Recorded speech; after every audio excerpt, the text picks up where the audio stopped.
Good morning, good afternoon, or good evening, everyone, depending on your location across the globe. We may wait for 2 or 3 minutes for the people to come, making sure. Maybe while we are waiting for the last attendees, maybe I'm aware that we have participants from different countries, India, Nigeria, China, France, Italy. So feel free to share in the chat the country you're writing from, so that we have an idea of the different countries that are present.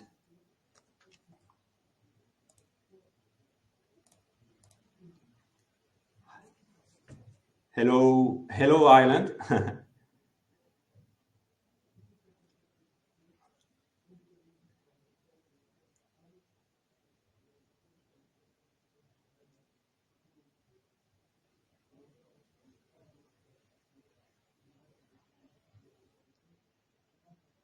Konbawa, Kari.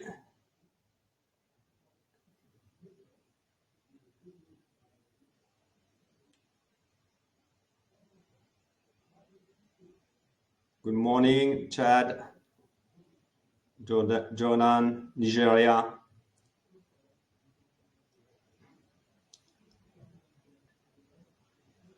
We are from France, actually. We are based in Paris, and I'm currently in Paris at EDHEC Business School campus, Opera.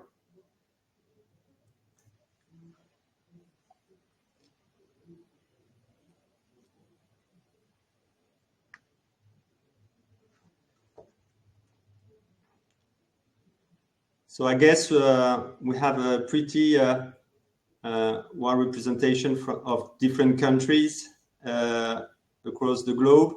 I'm thrilled to welcome you to today's webinar, creating a framework and mindset to respond to sustainability challenges. So my name is Stéphane Cannon. I'm an Associate Dean and Professor at EDHEC Business School. And I'm so excited to embark you on this webinar. So just to keep in mind that it's not just a webinar, it's a conversation. So I will encourage you to participate actively, sharing your thoughts, ask questions. We try to spend some time to exchange later on, and you will have also some quiz to test yourself. Yeah, France, Portugal, India, Nigeria. It's good. It's good to have you all on board. Just 2 words, because we have people here that know EDHEC, but we have also people that are discovering the EDHEC Business School. So EDHEC Business School is recognized as a leading business school globally, consistently ranking among the top 10 in Europe.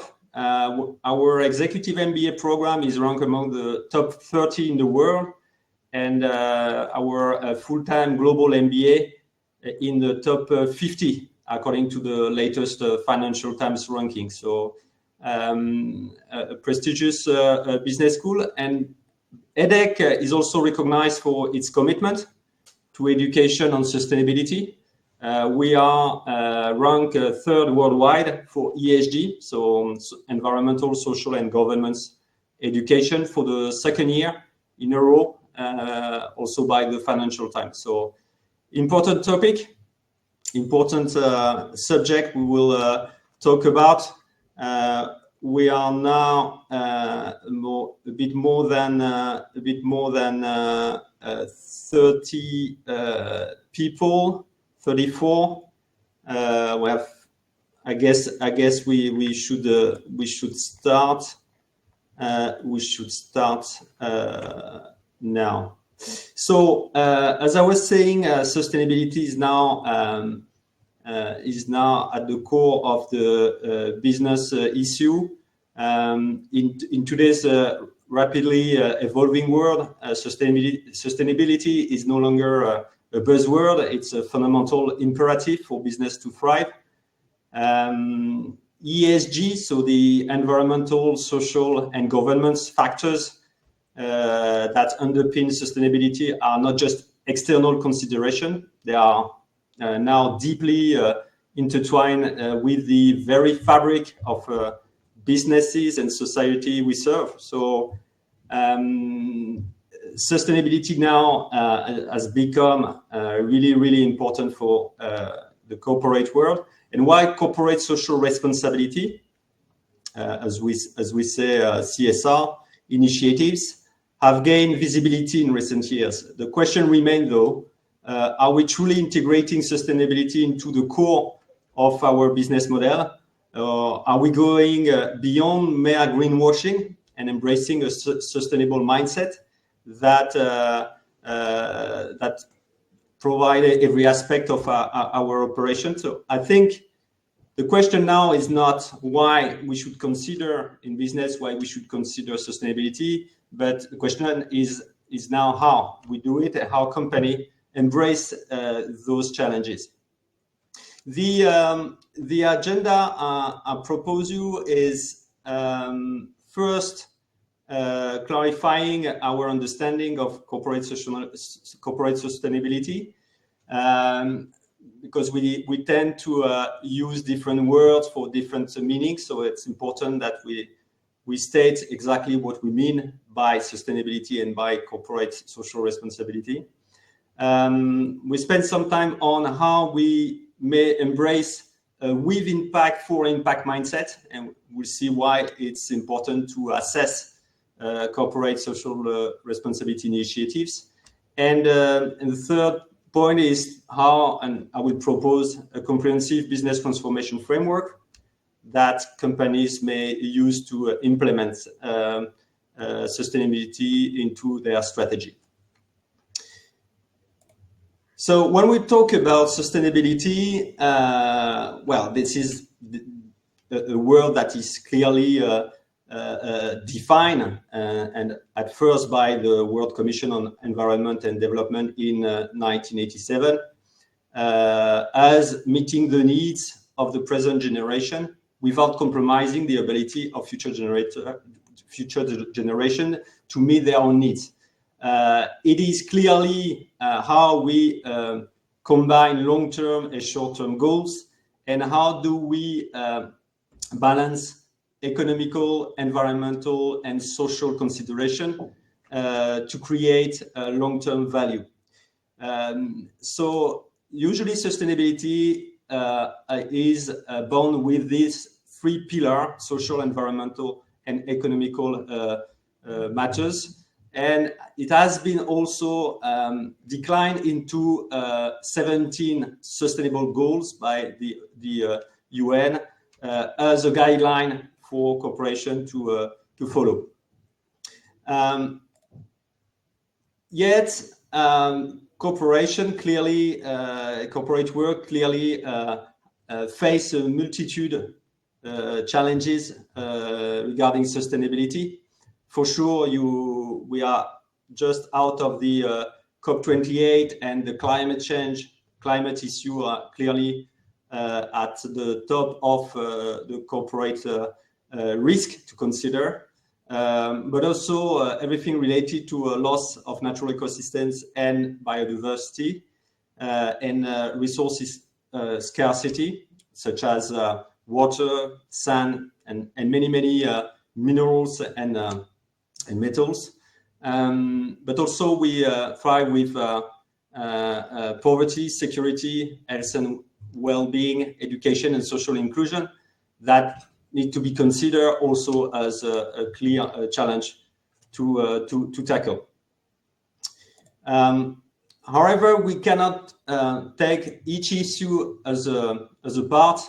We know that as a systems, environmental and social, such as climate change, biodiversity, but also society, quality of life, is bonded into systems of cause and impact.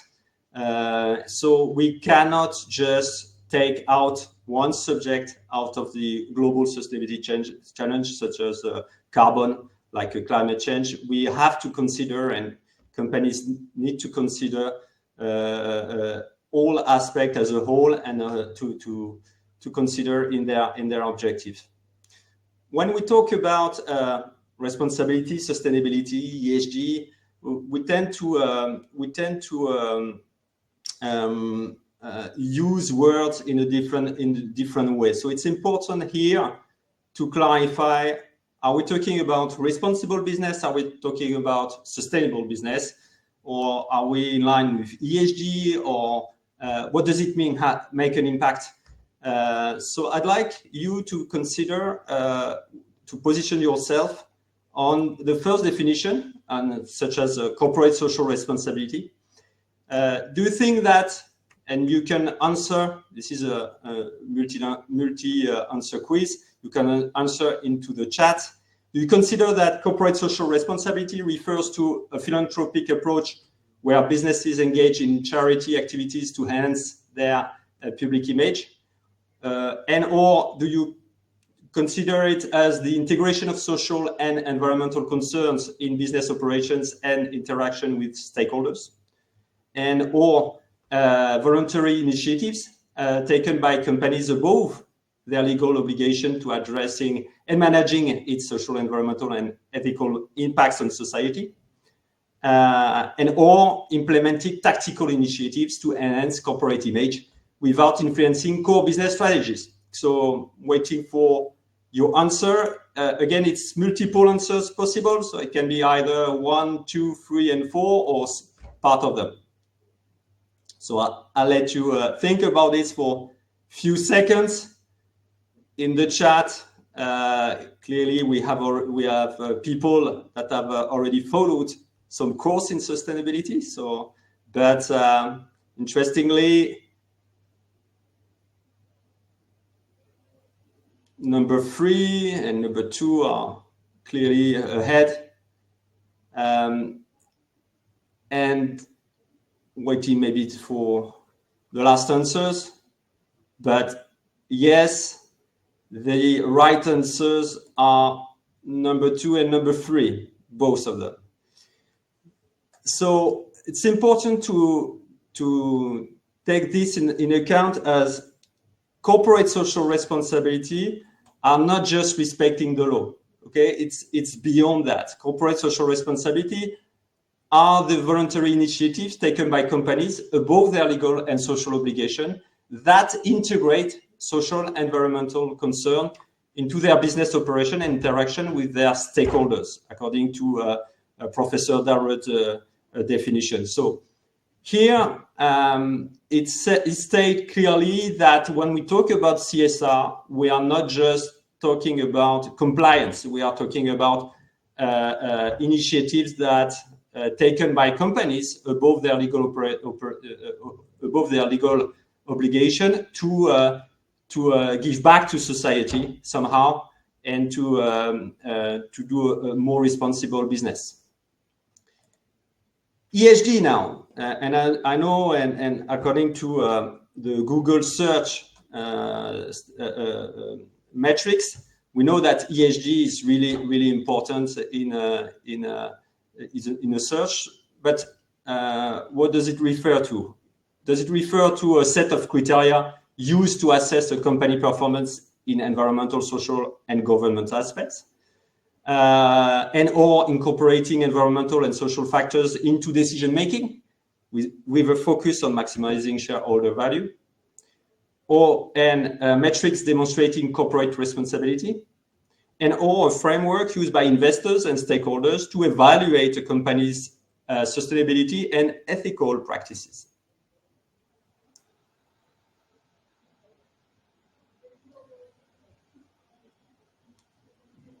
So is it a framework? Is it a set of criteria? Is it metrics demonstrating CSR?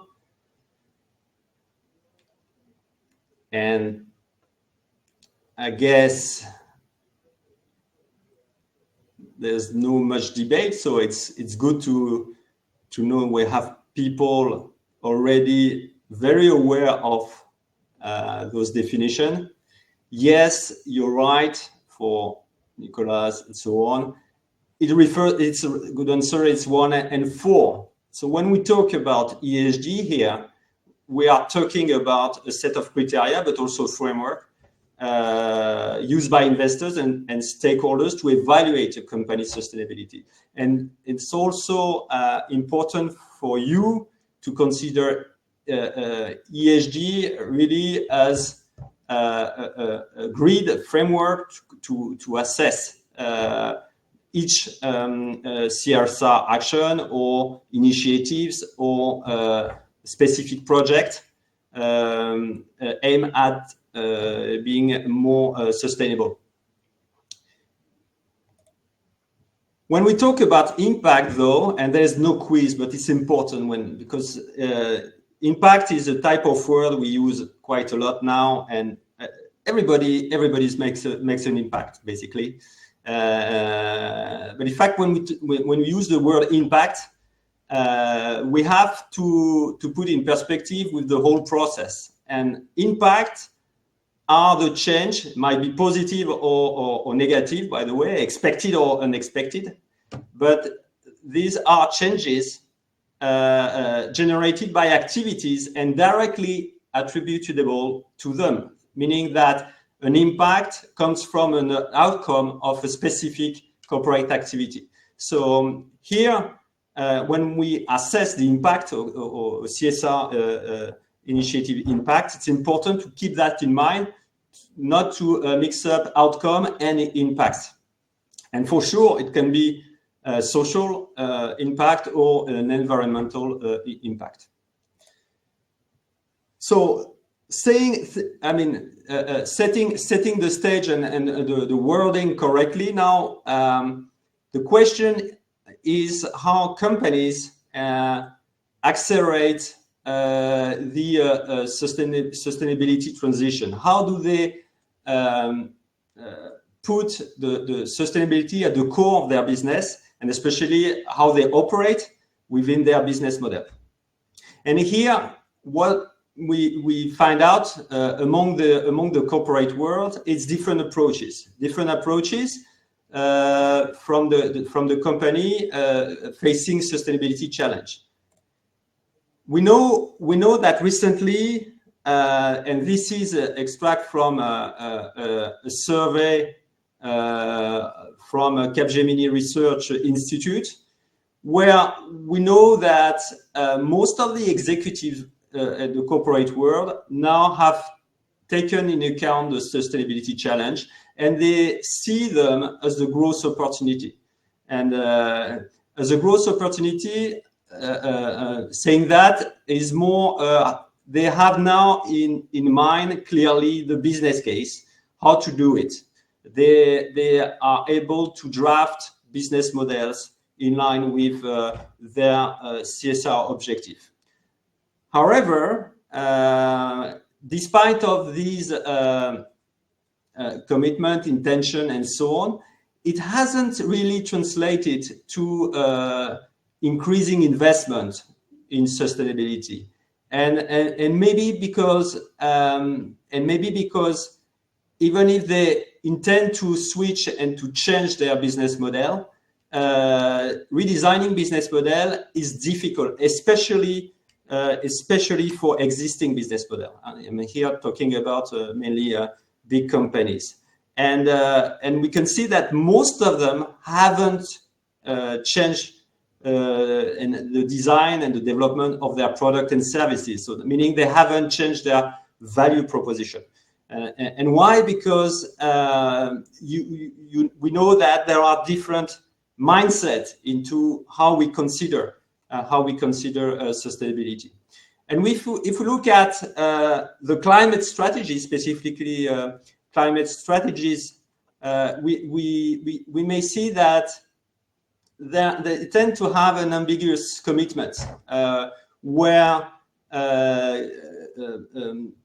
carbon commitments and mitigating the carbon footprint is really part of everybody's strategy. However, the results and the impact assessed are not enough yet, and a very, very limited number of companies have met their commitment and transform them into results.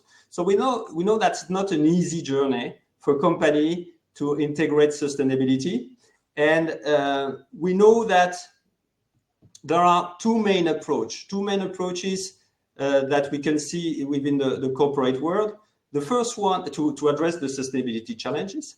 The first one is what we call a purely CSR approach, a corporate social responsibility approach, where companies tend to be compliant with many factors, integrate and develop some initiatives in line with the Sustainable Development Goals we talked about previously.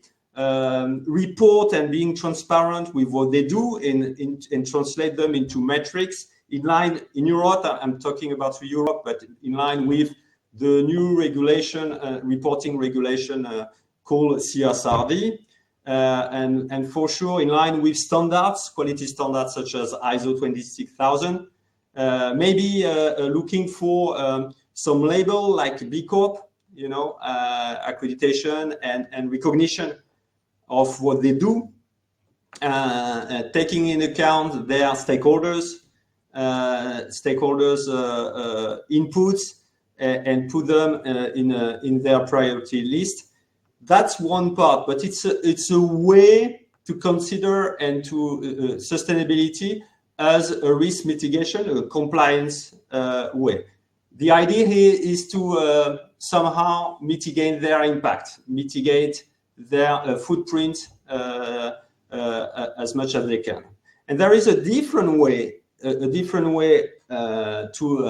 take the sustainability challenge in account for companies, is to integrate them into their strategy, meaning that they change their proposition value. They put sustainability at the core of their business, into their strategic vision, into their purpose, their mission statement, and developing specific business model for sustainability.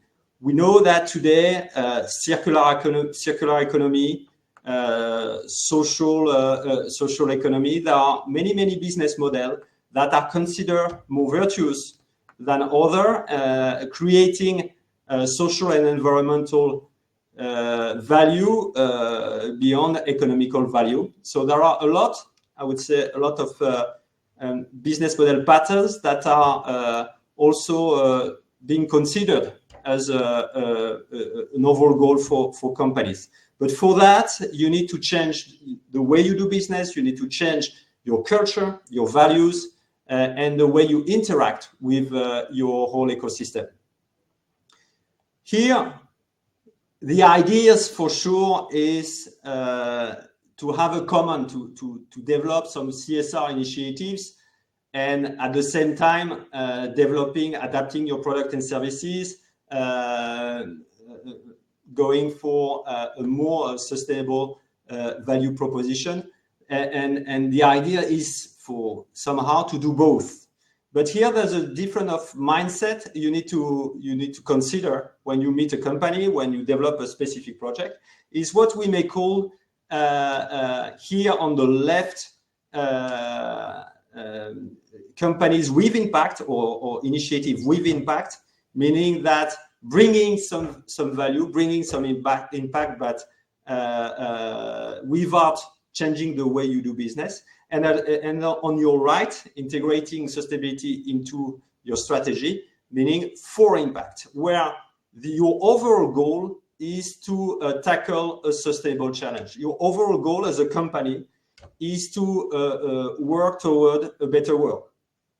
And to illustrate that, so that you clear with the difference of mindset, is maybe to show you some example and ask you whether you consider it as a with impact project or a for impact project.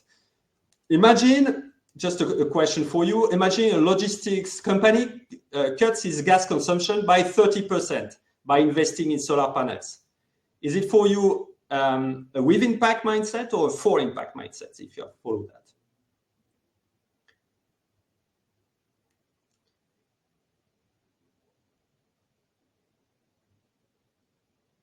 And yes, absolutely, with impact here.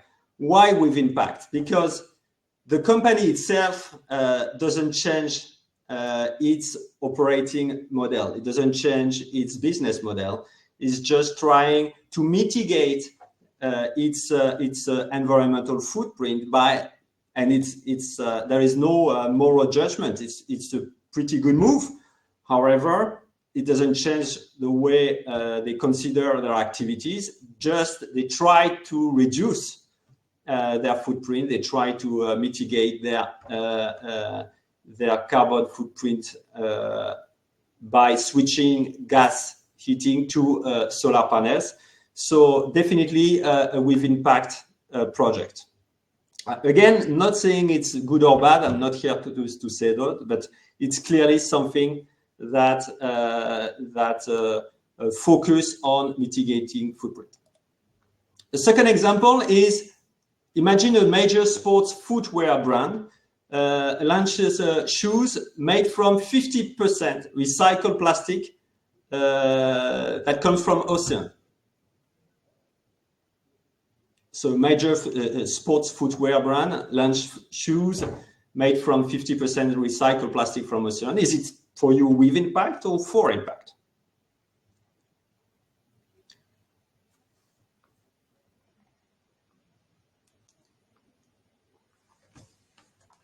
Do you consider it's a more marketing move, showing that your shoes will be somehow green, or is it trying to solve the plastic pollution in the ocean?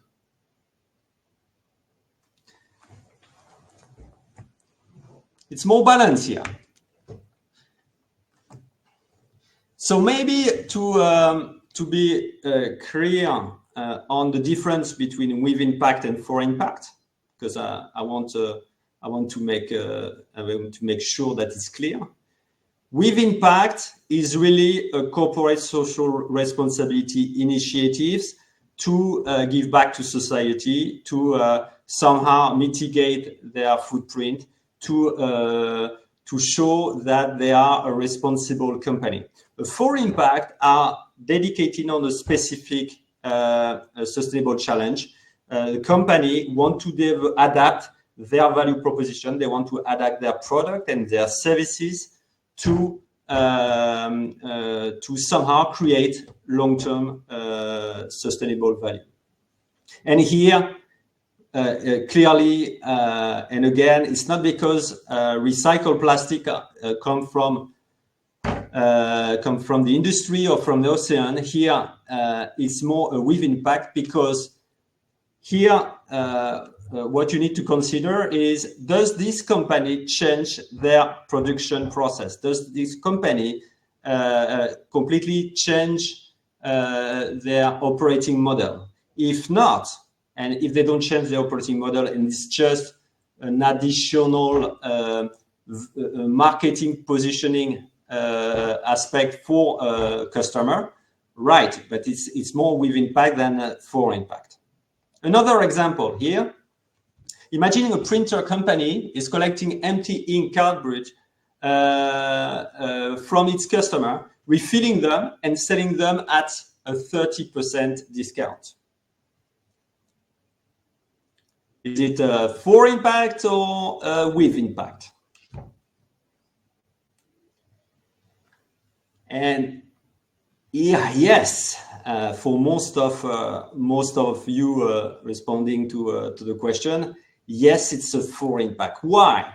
Even if the environmental impact is limited, because just you save just the tank and the ink cartridge, it's not a big save. However, you change completely the relationship with your customer. You change also, you switch from linear economy to circular economy. And this shift change completely the way you do business with your customers, meaning that you can start collecting, refilling, resending the cartridge to your customer. And at the same time, you can change the way you monetize. You can have a monthly fee for that, or you can sell more services. You can change completely the way the relationship you have with your customers doing this. And as a matter of circular economy, usually you start small. You start with a small parts. And since you enter into circular economy, you develop alternative and more sophisticated business model. But here, clearly, it's for impact. And the last question on this, just to be clear about for impact and with impact, is imagine a startup developing a system of traceability and provision of returnable food containers to restaurants so that they can offer their customers a system of container reuse. You know that here, especially in Europe, we are very concerned with single-use plastic that pollute the ocean. And we tend to develop more and more regulation on developing reuse of the plastic, the packaging, but also the food container, the glass, so that if you come to France for the Paris Olympic Games next year, you will see that most of the food and most of the drinks you may have won't be in single-use plastic as a bottle. They will be in a reusable and returnable cup and container. But and in that case, to implement this reuse system based on either provision or consignment, you need new company or new capacity to be able to manage the stock of container, to manage the traceability, to set up some collection points. So here clearly it's for impact as you really implement a new system that change the customer experience, as you won't buy any more plastic bottle, but you will try to refill an existing bottle that you may own. Okay, so important to each time here we consider a specific project, an initiative, or a new business to launch, to have this mindset whether we want to somehow make an impact, but as a for impact mindset, meaning we want to specifically address a sustainability challenge, whether it can be climate, pollution, decarbonisation, whatever, or is it something more on how we can do better and reduce our footprint. But for sure, if we move to a for impact journey, we have to reconsider the way we do business, and companies are here, and we have seen previously in the survey that it's not so easy for existing business to give up. And we were talking about plastic bottle, but imagine Coca-Cola or Danone with Evian water. They are very profitable business, and if we want to just switch to consignment and or other way to deliver their water, it's not easy to decide. And here I would like to share a framework that you may use, or you can use in your project. First of all, when we talk about a framework, usually we talk about a system to consider with specific aspect to point out. and we can call it the house of the house framework, so that it's easy to remember. First of all, to initiate a specific business transformation for sustainability, you need a foundation. Like a house, you need a foundation, and your foundation in your company are clearly culture and values. You need to have within your teams, within your people, a sense of ecological and social culture, together with a specific leadership style that guide any decision and any action within your transformation plan. And here, without this culture or these values and that come from research, it's very, very difficult to accelerate transformation, because you will have many resistance. Second, you have basically in your house 3 pillars. Your first pillar is a specific organization. You need as well to put sustainability at the different stage of your organization, from the governance and to your management. And from that, you need a specific alignment with all your leadership seniority. And as an example, clearly, companies that have successfully transformed their business model, most of the executives had in their bonus at least 30% dedicated to sustainability objectives. If we talk about Schneider Electric or big corporation, we know that their executives, they have specific KPIs in their bonuses to play as really a driver in the transformation. So, and at the same time, you need, and as sustainability matters are new subjects, you need to develop your people skills on sustainability. We are talking about specific and complex topic, difficult matters, and you need to develop. If we talk, just an example, if you talk about carbon footprint, how to assess your carbon footprint, the methodology, the scope 1, scope 2, scope 3, etc. Everybody knew the carbon accountability that need a specific skill development plan to make sure that everybody understand what we are talking about.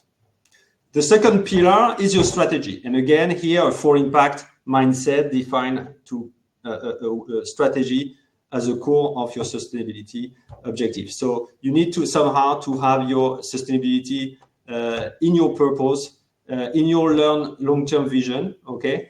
And at the same time, that will define your strategic playground and your strategic battles.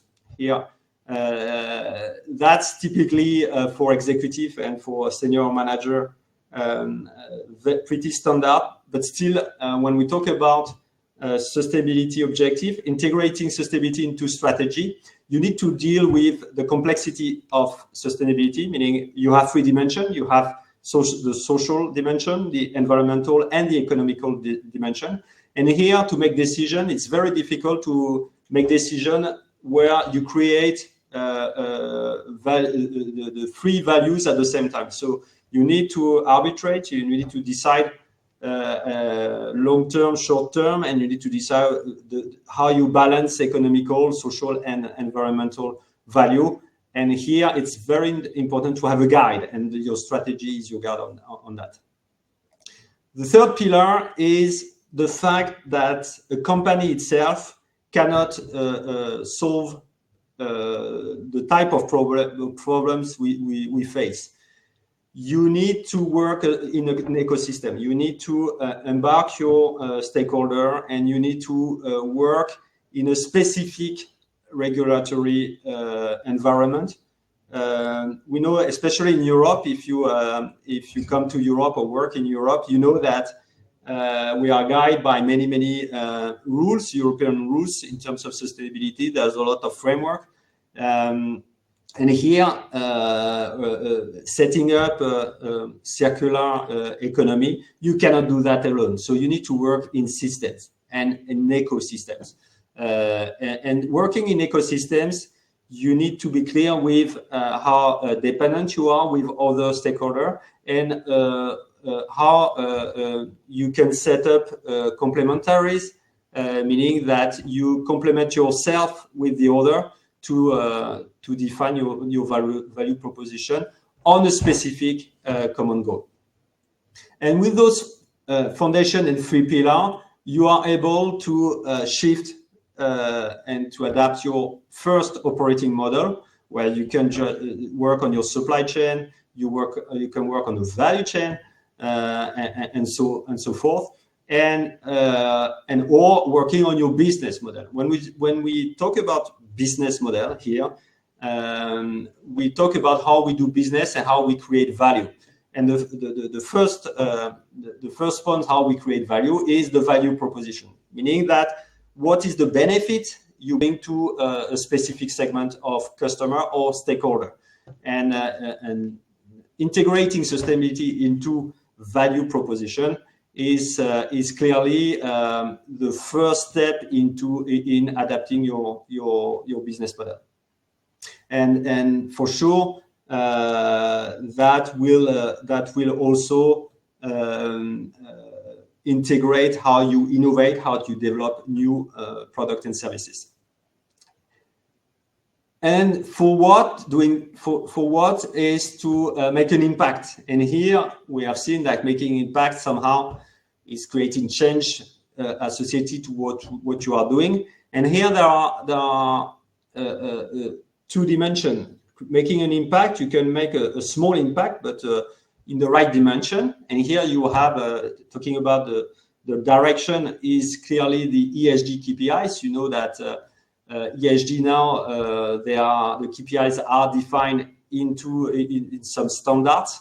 There are many KPIs, so you need to be clear about what KPIs do you choose for your transformation. What is the 2 or the 3 KPIs you want to monitor your activity on, and at the same time, what is the scale, the reach? To what extent do you change the world? Okay.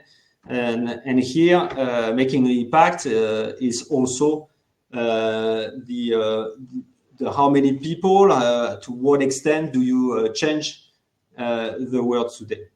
And this framework, again, has to be taken as a whole for your transformation, and maybe putting that in order. But for sure, to build a house, you need foundation, you need the walls, and then you can reach the roof.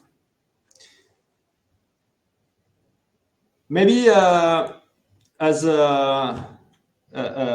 because I presented many aspects, it's already 45 minutes that I'm speaking.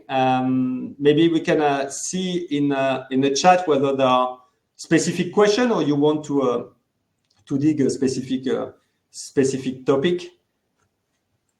I'm at your disposal to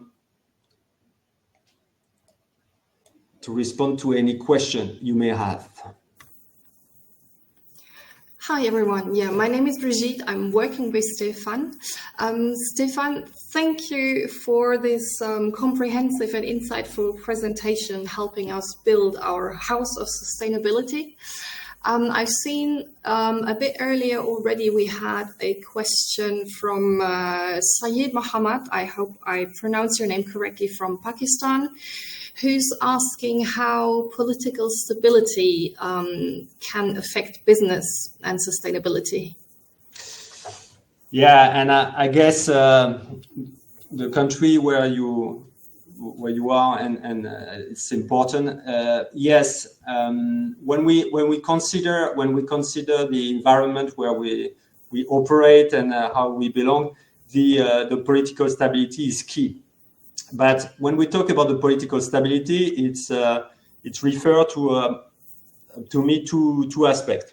The first aspect is it affects the way to operate, and you need somehow to be in an environment where you can operate correctly. And the second aspect is on the regulatory framework, meaning that if you work in Europe, for instance, or you work in Afghanistan, or you work in many countries, you depend on the local government, you depend on the local authorities, and you cannot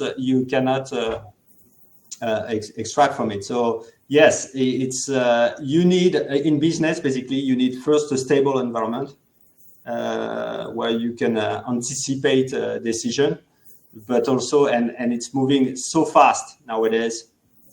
It's there's so many changes, but political stability is definitely key. And I would say it shapes your priority as well. I guess your priority is less on environmental issues; it's more on social issues. For instance, I guess it's changed everything. It changed your priorities. I guess this partly also answers Adeshola's question of how to get back on track in terms of sustainability after having lost your whole business. Yeah, it's often a question on how you can balance, because when we talk about sustainability, we sometimes forget about the economical aspect, and decision need to take in account the three dimensions, yeah, you cannot make decision, and we can see many business that to create social value, for example, or some environmental value, you need first to create economical value. Somehow you need to operate long term to be able to change your business. So we may see in many companies to say, okay, I generate cash, I generate economical value to be able to change later on. And so there are some order. You cannot just change your business and go to bankruptcy, and you won't change anything with that. So you need to definitely maintain your business sustainable long term to be able to make it sustainable later on. Yeah, I guess most businesses, they do have some sort of economical KPIs and outcomes that they expect. How do you engage, another question here, how do you engage shareholders and stakeholders, for example, a finance department, to invest in sustainability rather than doing the legal minimum? I mean, you've mentioned earlier, executives having KPIs for their annual bonuses in terms of ESG, but how do you engage shareholders that might be looking at their shares and their economical outcome, their financial outcome? Yeah, two answers on that. The first one, so we need to keep in mind that shareholders nowadays are concerned with environmental matters, and especially the climate. They do consider climate as a major business risk, and they are very concerned on how companies take those risks into consideration. And that's the whole story about the double materiality in the CSR reporting, where you need to consider how you impact sustainability, or how you impact the climate, for instance, but also how climate will impact you. So sustainability is not just for good business. It's also a way to integrate business risk, new business opportunities, shift in the business environment. So shareholders are very, very concerned about that. After, the second answer is also a question of maturity. And financial department, they depend on executives, they depend on CEO. And if the CEO manage their company in both ways, on your left you manage business as usual, and on your right manage the showing that you do something for the environment. So that's fine, but it doesn't change the way you do business. So at the same time, it depends on the level of maturity of the executives. And yes, they need to be engaged, and they need to be motivated by what they want to do. But it depends on the executives. The finance department, they depend on them. And while talking about employees, Eve has a question asking, why is it so hard to find ESG professionals? Is there a specific qualification for it? And what makes a person right for an ESG role? And you're right, it's even if it's several years now and several decades already existing, but yes, it's a relatively new topic. And looking at the consultancy companies or also big companies, everybody learn on the field and try to develop their skills. Now there are specific trainings and specific skill development schemes existing. For instance, in our global MBA, we have developed a specific track on the finance, and especially sustainable finance. So it's a relatively new topic, but that now we integrate in most of our programs. Two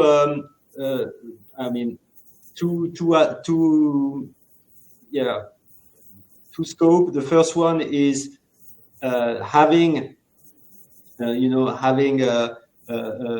acumen, standard acumen about the topic, knowing about ESG and ESG indicator, integrating them into your work. That's the base. And after is how to become a specialist. And here there are specific accreditation, specific certificate to become an ESG professional, mainly linked to finance. But you're right. I guess you are right to take them as it's like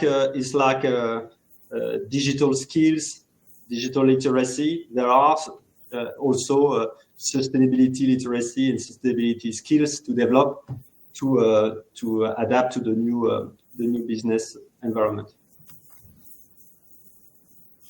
And we have a reflection more than a question from Maura, who says EU ESG regulations exert a more prompt and impactful influence on implementing changes.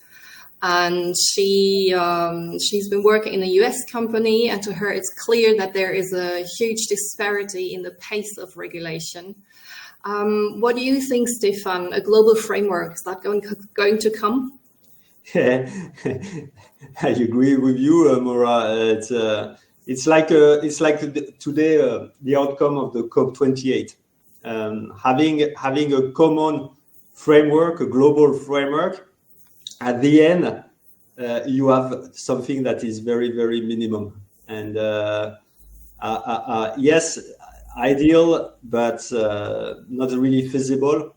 Talking about many people from also outside Europe and US, but also Asia and Africa, you don't put sustainability and ESG at the same level of priority. You don't put the same when you look into it.